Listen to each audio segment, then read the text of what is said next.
Christian back here at 93.1 WKR and we'll send you to Rich Jets.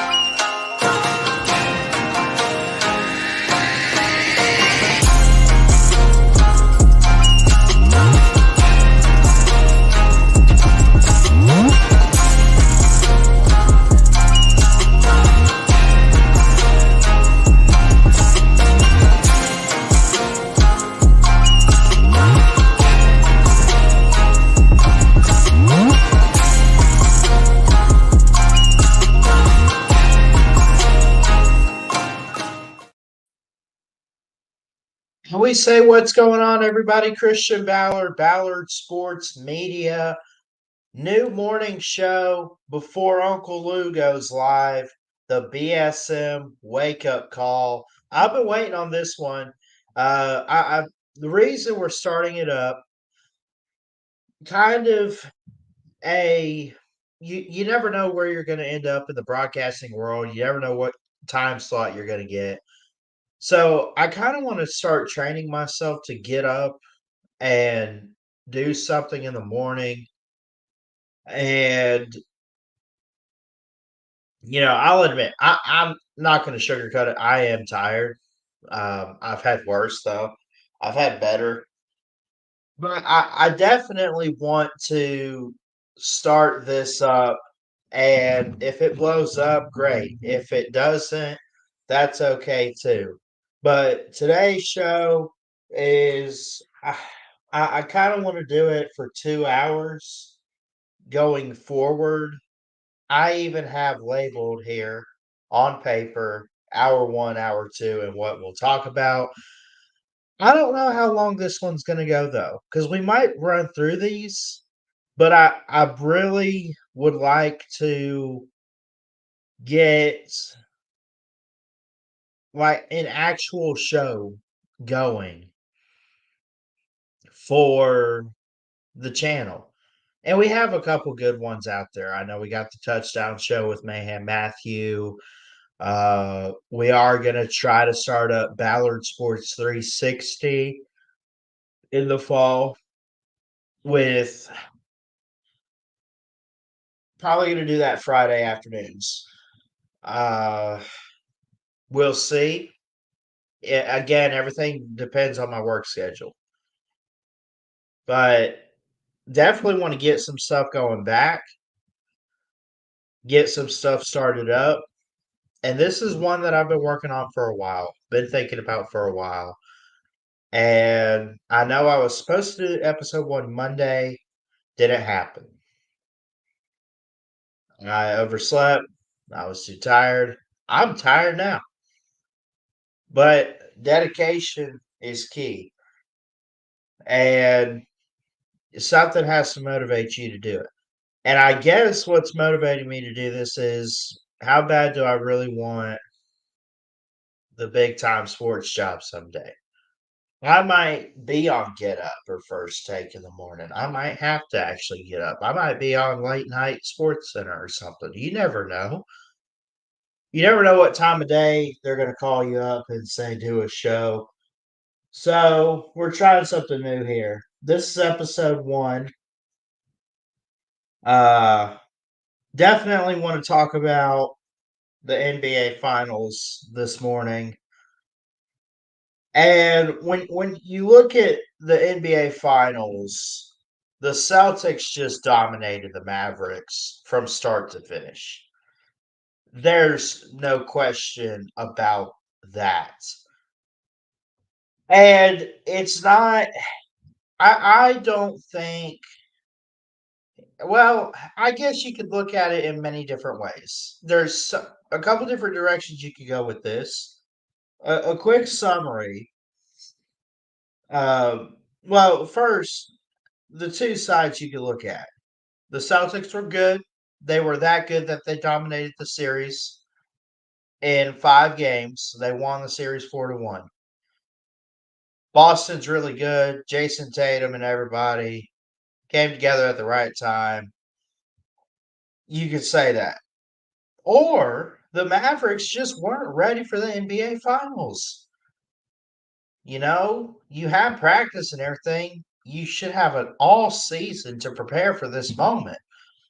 But they won one game, and the losses weren't that close. A quick summary: Boston wins the first game 107-89. The Mavs not ready. Luka does outscore Jaylen Brown, though. Game two, 105-98. The Celtics, Drew Holiday gets outscored by Luka.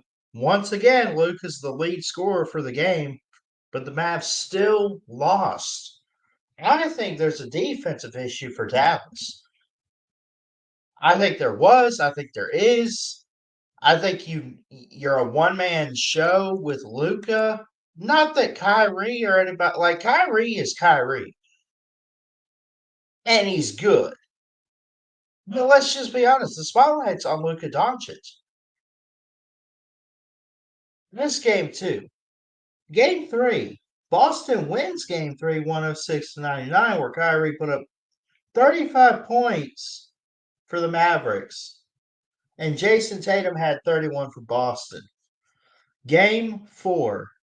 Now, this is where the Mavs' only win came. Could you make a case that the Celtics let the Mavericks have that game the other night? I guess you could. But at the same time, 122-84, Luka went off 29 points. Jason Tatum had 15. So, and then we'll get to game five, which was it Monday night? I mean, just crazy. But they let the Mavs have one game. Now, I don't watching this year, watching the Celtics a little bit. Haven't seen too much of the Celtics, but I knew they were good. I knew they were one of the best teams in the league, if not the best team. They had a 64-18 record. 64-18. They beat the Heat within 6 games. They lost one of them. 5 games, actually. Then you had the Cavaliers. Again, that was 5 games, lost one of them. Didn't lose at all against the Pacers, beat them in 4 games, and lost once to the Mavs. And they just dominated. They did everything in their power to prove they were the best team this year in the NBA.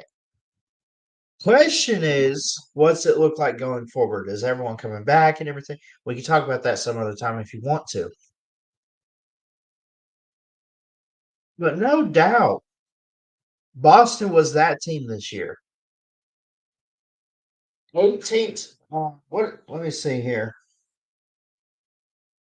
18th title in history. They have a lot of different titles. We know what they've been before. Jason Tatum went off in the last game the other night, 106-88. Here's the bottom line. The Celtics wanted it bad enough. They got it. They did everything they could. We'll see Dallas next year. We'll see them back. I don't know about going to the final. They'll be in the playoffs. Luka's coming back. I think Luka. That's a good topic of conversation. Will Luka ever leave Dallas? I don't see a reason for him to leave Dallas. I hope he doesn't. I like seeing the Mavs be good. Love seeing a team like that. Before Luka, they were okay. They were not a finals contender, really. And it's not even just Luka. It's just, I mean, it's not even just him. I mean, you have, of course, Daniel Gafford, and you have Kyrie, PJ Washington, Dwight Powell. I mean, Jaden Hardy, Tim Hardaway. They brought in some dudes this year and the last couple years to help Luca. That's the thing. You have these guys, even Kyrie, who's been around for quite a while, they're there for Luca. Now, that's how the organization views it. The other players around Luka Doncic view it as I want to be the best version of me. I want to do what I can to help my team and everything like that. They want to help Dallas, right? They don't want to just help Luca. They want to help Dallas Mavericks. But let's be honest. Before this season, the Dallas was a one man show with Luca.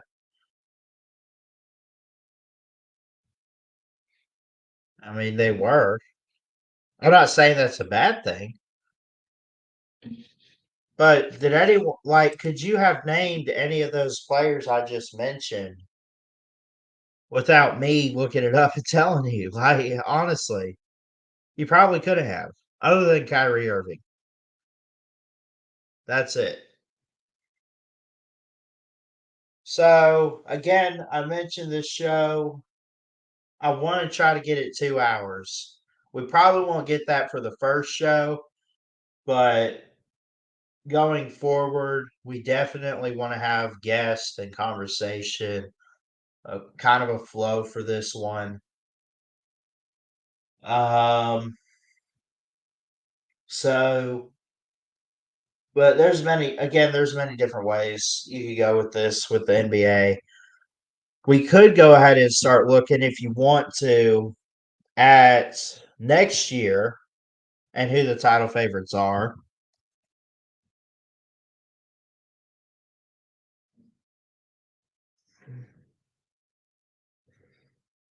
Let's see what we can pull up. Celtics, who just won it, and the Nuggets are actually the two odds-on favorites. Now, I want to look at Fox Sports here, but I get that one from where was that?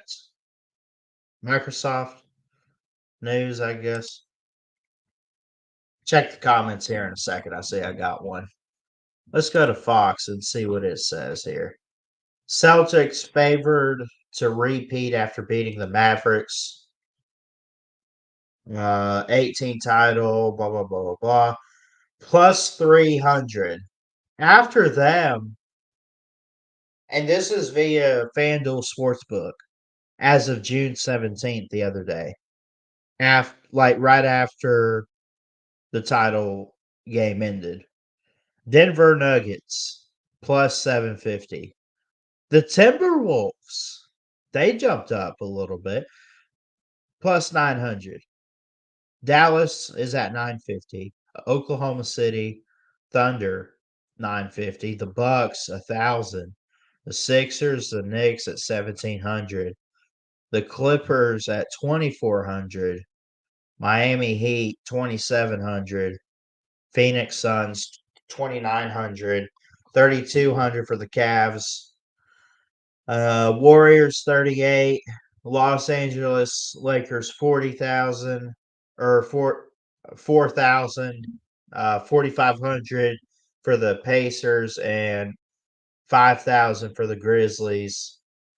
So you can bet $10 on each of these.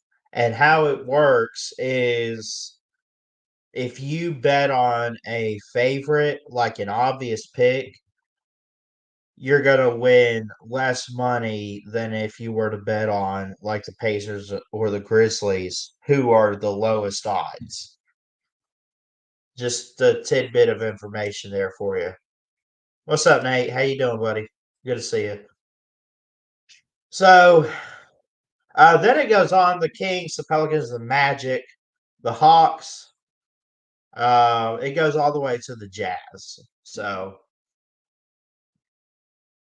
Boston's the favorite. Dallas is next. Then you have the Nuggets and the Timberwolves, the Thunder, and everyone, so on and so forth, as the top five. So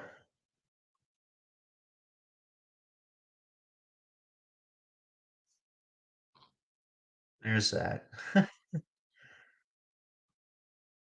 right. Speaking of odds, let's go ahead and dive into this. And again, this show for the first one is going to be quick. Um, but again, going forward, we like to get a little insight from experts and get you guys on to talk about some of this going forward. We won't drop the link this morning. We'll be quick. I might go back to bed. We'll see. But um,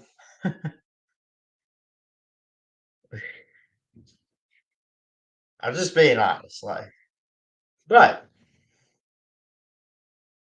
the college football playoff championship odds via thelines.com, which again, I don't know what websites everyone's using for these. Now, this one has where you can click odds to place a bet via DraftKings or FanDuel. I know those are legit. And excuse me. And again, I'm not a betting man. I'm also not an expert. But we'll look at some favorites. DraftKings has this, at least going off DraftKings. Ohio State minus 600, UGA 600, Texas 250, Oregon 215, Notre Dame 165, and Penn State 130. That's at least your top six. Then you have Ole Miss, Michigan, LSU, Bama, blah, blah, blah, so on and so forth. How it works, by the way, the 12-team playoff starting this year, how that's going to work out for you in college football. Is it going to be good long term? I don't know. I think this year it could be good. If we have an underdog win it all, a 12 seed, a 9, 10, whatever, that would be great. That'd be amazing. I don't know if it's actually going to happen, but again, they have Ohio State and Georgia, who could be the top two teams. They have them as the favorites. Texas and Oregon, Notre Dame going forward. I mean, Texas and Oregon could round out your top four that get a bye. But again, how it will work, as a reminder, the 12 teams will consist of the six highest ranked conference champions, the six highest ranked at large teams based on the college football playoff rankings. The four highest ranked conference champs will be seeded numbers one through four and will receive a first round bye. The remaining eight teams will play in the first round games on campus, with the quarterfinals. I'm sorry, with the higher seed team hosting the lower seeded teams. The quarterfinals and semifinals will be played in bowl games, and the national championship will be played at neutral site. So, and then again, I mentioned the odds with Ohio State and Georgia being the favorites at 600. That's pretty good. That's really good for them. Um, I don't know who I would bet on. I don't bet. I just kind of bring this stuff up because in case there's anyone out there that wants to bet. Now, I put in the comments yesterday, ESPN bet and the lines.com. If you guys want to start placing bets, be careful with your money and where it goes, folks. But yeah, I would, if I was a betting man, though, my money is on someone like Ohio State. Probably the best quarterback room, even though they lost. Who they lose? Kyle McCord to Syracuse. They're still pretty loaded. Got 5 stars. Got great defense. Carson Beck comes back for Georgia. I bet on Georgia. Who I'm not betting on, Michigan. They're the defending champs, though.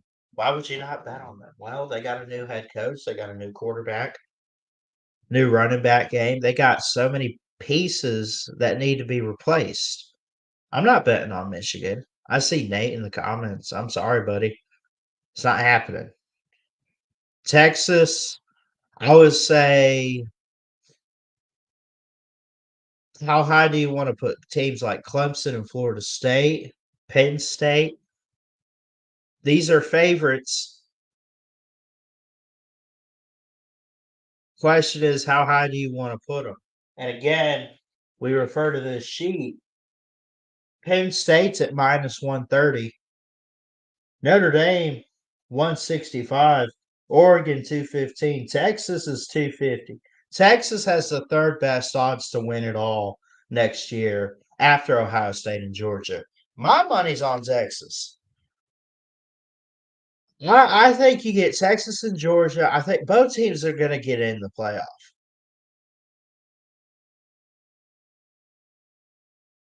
I'll get to that in a second, Nate. Um, I did not put Penn State over Michigan. Did I? I was reading odds from DraftKings. They don't have Michigan listed in their top 6, but they do have Penn State. Um, and I look at Drew Aller and everybody coming back. I guess Singleton. They Here's the thing about Penn State is James Franklin's a choke artist. There's no there's no other way to put that. Getting back to what I was saying though, Georgia, Texas for the SEC title this year, in my book. Ohio State, Big Ten favorite. Uh, how else? ACC, I guess, is Clemson. I think Florida State's fixing to drop off. A lot of people picking Miami or North Carolina or whoever. Maybe not a whole lot of people picking North Carolina. They just lost Drake May and company, but Mac Brown's still pretty good head coach. He'll get some pieces together eventually. You're going to have your conference champions. And I think you got to base it off, well, who's the favorite to win each conference? You have to.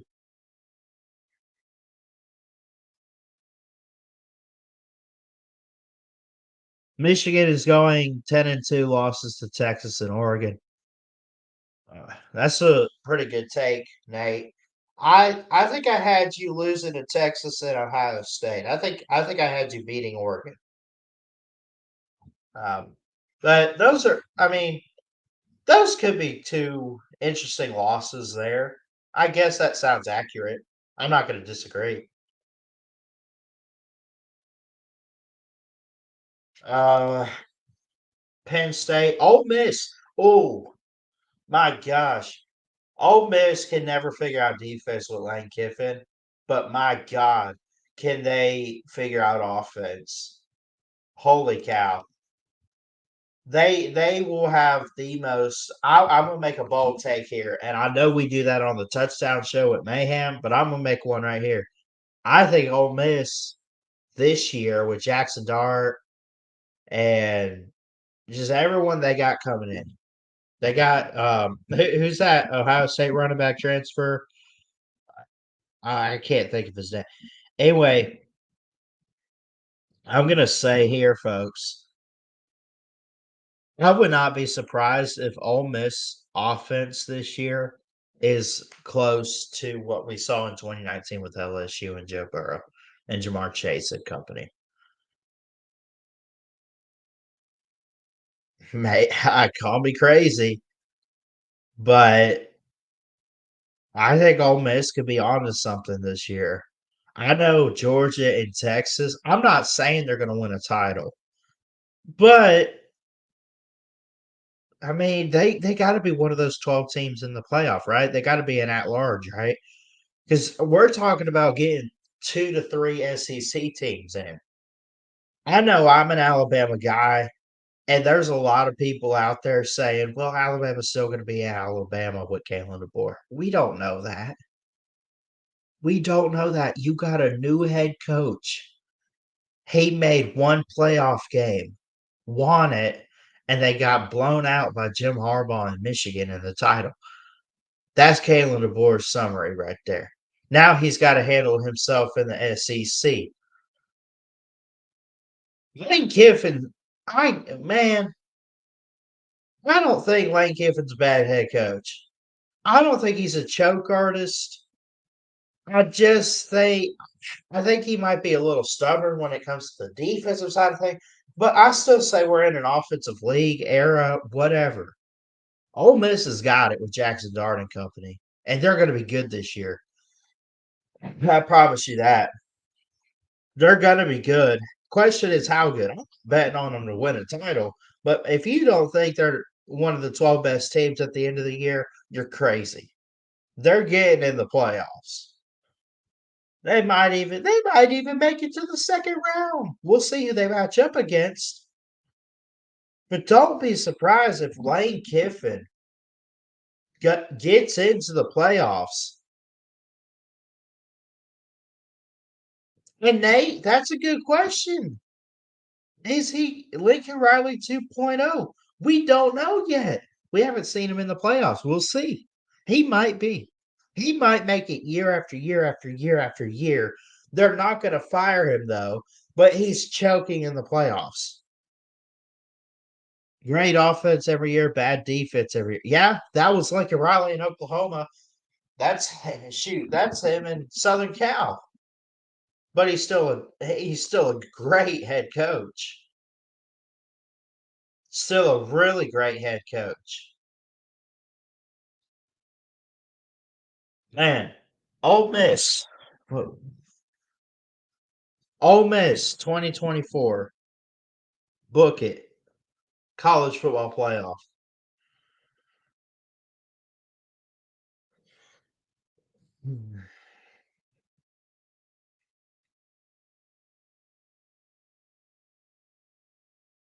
Anyway, so again, I mentioned this will be a 2-hour show.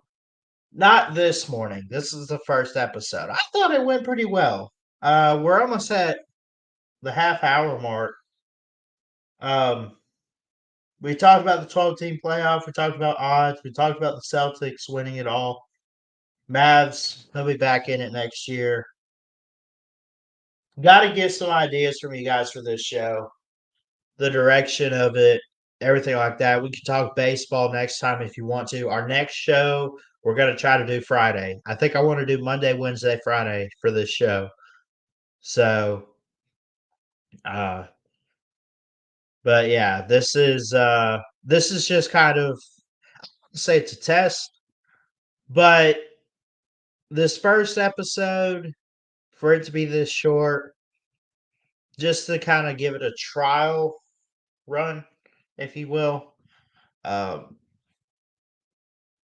I thought it went well, but I have run out of stuff to talk about, folks. But we're good. We're gonna come up with really great content for the channel and everything. Nate says he likes it. I appreciate it, buddy. Nate, I love you, brother. You're a great friend. I love all you guys. So, but we'll be back Friday. Don't know what we're going to talk about yet. We're going to have to find some stuff. Maybe we'll get up the old Twitter machine and do some sports trends. But we'll see. We will see. Appreciate everyone watching online on Facebook and YouTube. We'll get out of here. 30-minute show today. I love you guys. Jesus loves you. Please hit that thumbs up. Hit that subscribe button if you're new to the channel. We do college football content here at Ballard Sports Media. We also talk, obviously, like today's, a little bit of basketball, sometimes some baseball. We'll get some baseball stuff for you real soon. But that'll do it for Ballard Sports Media here on June 19th, 2024. It is 5:30 a.m. Central Time, and we're getting out of here. I love y'all. Have a great day, and we'll see you next time. God bless. Jesus loves you. I love you, and we'll see you.